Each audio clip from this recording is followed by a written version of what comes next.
Josna Limited has 50,000 outstanding shares. The current market price per share is rupees 100. It hopes to make a net income of 5 lakh at the end of current year. Net income यानी PAT, profit after tax की बात हो रही है यहाँ पे. Company board is considering a dividend of 5 per share at the end of the year. The company needs to raise rupees 10 lakh for an approved investment expenditure.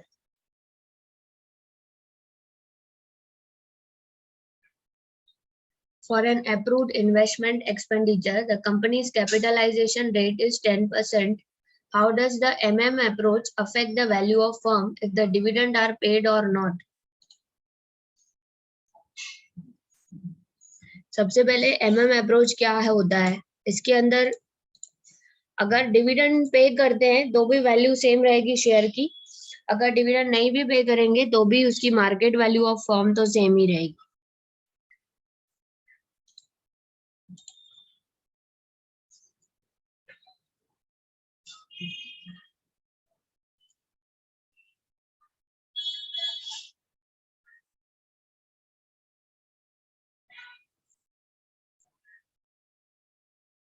Josna limited has 50,000 shares. अभी इनके shares 50,000 है. अगर ये dividend पे करते हैं, when dividend is declared, ये solution है. इसमें क्या करना है, P0 is equals to P1 plus D1 upon 1 plus KE. दोनों में ऐसा ही लिखना है. इस सम में करंट प्राइस दिया होगा, P0 दिया होगा, उल्टा है यहाँ पे. पहले वॉल्टर और गॉर्डन मॉडल में हम P0 निकाल रहे थे, इसमें P0 हमें दिया हुआ है. ओके, P0 दिया हुआ है. Price of share, current price of share is 100 और P1 हम लोगों को खुद निकालना है. डिविडेंड का भी डेटा दिया है. Company is paying dividend of 5 पर share at the end of the year. ठीक है, नेक्स्ट ईयर का डिविडेंड भी दिया है 5 rupees upon 1 plus KE, cost of equity. Companies capitalization rate is 10% यानी 0.10.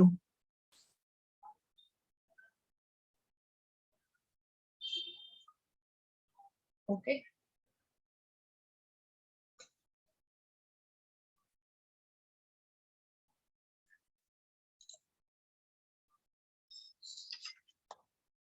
यहाँ पे कंपनी का कैपिटलाइजेशन रेट जो है वो कॉस्ट ऑफ इक्विटी है 10%.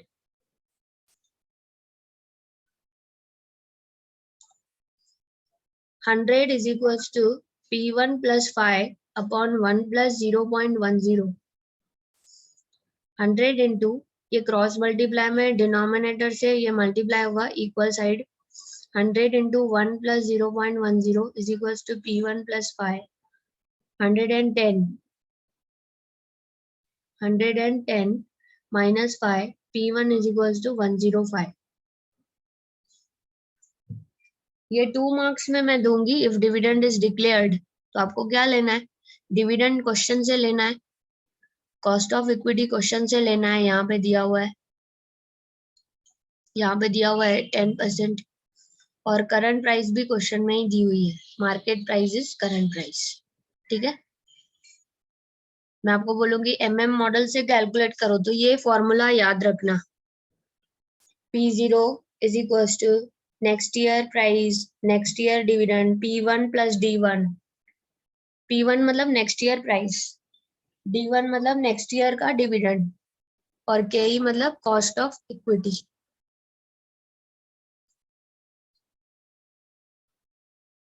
Next, when dividend is not declared. अगर मैंने क्वेश्चन पूछा dividend is not declared, calculate the value of firm, तो आंसर क्या आएगा, P0. फॉर्मूला सेम रहेगी, डिविडेंड की जगह 0 लिखना. यहाँ पे दिख रहा है डिविडेंड इज नॉट डिक्लेयर्ड का मतलब D1 0 लिखना है खुद से. ऊपर क्वेश्चन में भले दिया हो डिविडेंड, आपको डिविडेंड नॉट डिक्लेयर्ड का पूछा अगर मैंने मॉडल, मॉडगिलानी मिलर मॉडल, तो आपको डिविडेंड 0 लिखना है.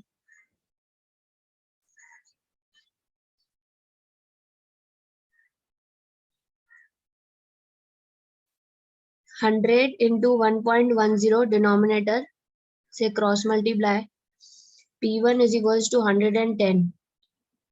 When dividend is not declared, price is 110. When dividend is declared, it is 105. Next step is to calculate the new shares to be issued. How you will calculate the new shares to be issued? Net income है आपका, dividend declared, dividend not declared, 5 lakh 5 lakh, उसमें से dividend minus करना है 2,50,000. 50,000 shares पे 5 rupees dividend.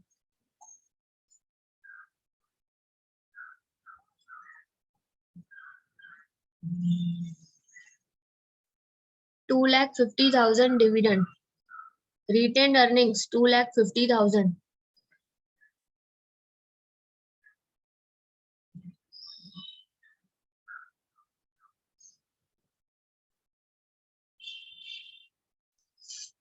Investment budget. They want 10 lakh for starting a new project. अब यहाँ पे क्वेश्चन में देख लीजिए. कंपनी नीड्स, यहाँ से पढ़ो 4th लाइन से. द कंपनी नीड्स दिख रहा है यहाँ पे 10 lakh for an approved investment expenditure. 10 lakhs चाहिए. फर्स्ट केस में अगर डिविडेंड दे दिया तो प्राइस 105 हो जाएगी. 100 से 100 से प्राइस 105 हो जाएगी नेक्स्ट ईयर में. हमने P1 निकाला, नेक्स्ट ईयर का प्राइस निकाला. अगर डिविडेंड नहीं देते हैं तो प्राइस नेक्स्ट ईयर 110 हो जाएगी. 100 है अभी, करंटली प्राइस 100 है, 110 हो जाएगी अगर हम डिविडेंड नहीं देते हैं तो. अब दोनों केस में हमें न्यू शेयर्स निकालना है. कंपनी कितने न्यू शेयर्स इश्यू करेगी. अगर 10 लाख रुपीस चाहिए तो आपके पास कितने पैसे पड़े हैं, पहले ये बात बताओ.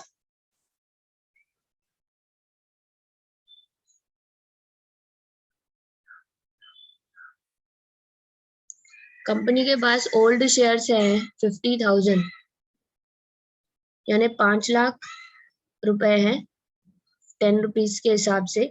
50,000 शेयर्स. यहाँ पे देखिए इन्वेस्टमेंट बजट लिखना है 10 lakhs 10 lakhs. ओके. उसके बाद amount to be raised. Amount to be raised यहाँ पे कैसे लिखना है. रिटेन अर्निंग्स आपके पास 2,50,000 है. टोटल अमाउंट रेज करना पड़ेगा 7,50,000. कंपनी के पास खुद के पैसे 2,50,000 हैं. कंपनी को 10 लाख चाहिए, उसमें से 2,50,000 रिटेन अर्निंग्स है और amount to be raised is 7,50,000. Dividend not declared की केस में नेट इनकम 5 lakhs है. डिविडेंड हम नहीं दे रहे हैं डैश. रिटेन अर्निंग्स 5 लाख पड़ा है, 10 लाख चाहिए इन्वेस्टमेंट के लिए. कंपनी अपने ही 5 लाख यूज करेगी, बाकी के 5 lakh number of shares issue करेगी, न्यू शेयर्स इशू करेगी 5 लाख के. अब कौन सी प्राइस पे हम इशू करेंगे हमने पहले ही डिसाइड करके रखा है. पहले अगर हम डिविडेंड नहीं डिक्लेयर कर रहे हैं तो 110 पे, अगर डिविडेंड डिक्लेयर कर रहे हैं तो 105 पे न्यू शेयर्स इशू करेंगे. यहाँ पे आप लिखोगे 105 और 110. Number of new shares to be issued, amount to be raised divided by price of share. Price यानी issue price. This is the issue price 105. 7142 new shares. यहाँ पे 4,545 न्यू शेयर्स. एग्जिस्टिंग शेयर्स है 50,000 शेयर्स. यहाँ पे भी 50,000 shares. Total shares 57,142 shares. यहाँ पे 54,545 shares. Market value of company, total shares into market price. जो टोटल शेयर्स है उसको मार्केट प्राइस से मल्टीप्लाई करके देख सकते हो आप. यहाँ पे 59,99,910 और यहाँ पे 59,99,950. तो approximately value of company does not get affected even if you issue shares or even if you issue dividend or not.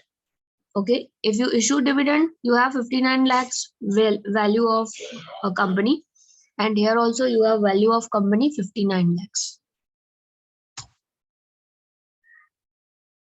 So when dividend is declared or not, the market value of company does not get affected.